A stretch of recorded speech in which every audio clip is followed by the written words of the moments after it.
नमस्कार। एक कविता आज आपके लिए। शीर्षक है जंगल और मेरी बातें। अक्सर मैं चुपचाप निकल जाता हूँ जंगल की ओर। अक्सर मैं चुपचाप निकल जाता हूँ जंगल की ओर, बेखौफ अकेले ही कभी कभी जंगल से बातें करने।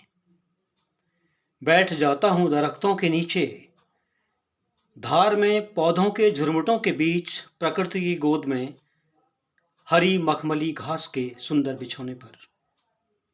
पूछता हूँ जंगल से, मिट्टी में कितनी है नमी, जड़ों में कितनी है पकड़, कितने पेड़ हो गए हैं सयाने, या कितनों पर चल चुकी है आधुनिकता की बेरहम आरियां।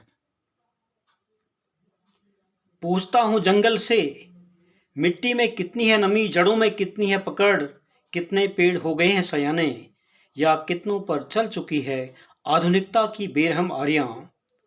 सामने चीड़ों के बीच मिट्टी को धक्या कर निकली छोटी कोमल और सुंदर पौध खुले माहौल में आज बहुत खुश है, लेकिन साथ में भयाकुल भी है। बुजुर्ग चीड़ों के मोटे तने पर किसी शंकु में इकट्ठा होते हुए बिरोजा यानी जीवन रस की टपक टपक कर गिरने वाली मानव स्वार्थ की ध्वनि से मैं विचलित भी होता हूँ।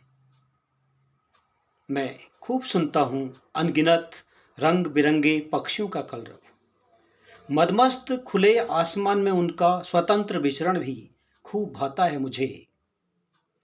चाहे वो कोयल की कूक हो, काफल पाको या तीतर की तीन तोड़ी तितड़िक में जीवन संगीत सुनाई देता है मुझे। कभी कभी छोटे छोटे अति सूक्ष्म जीवों की अनुशासित पंक्तियां भी जीवन राह दिखा देती है मुझे, और इनकी कमाल की विविधता में एकता जीवन सार भी समझा जाती है।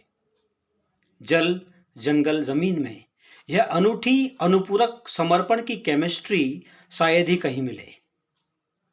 ये खूब समझते हैं सद्भाव, संवेदना और प्रेम की अहमियत, जो नहीं दिखती तथाकथित इंसान में आजकल।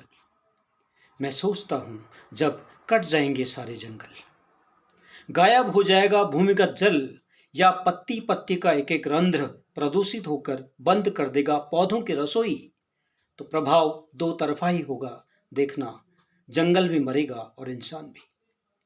यह बात नहीं समझता है आज का इंसान।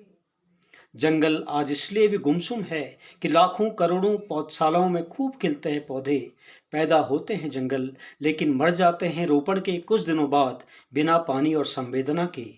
नहीं बढ़ती जंगल भूमि, पर खूब फलती फूलती है तो केवल कागजों में, कोठियों में, केवल कागजों में, कोठियों में और साहब के आलीशान बंगलों में। धन्यवाद।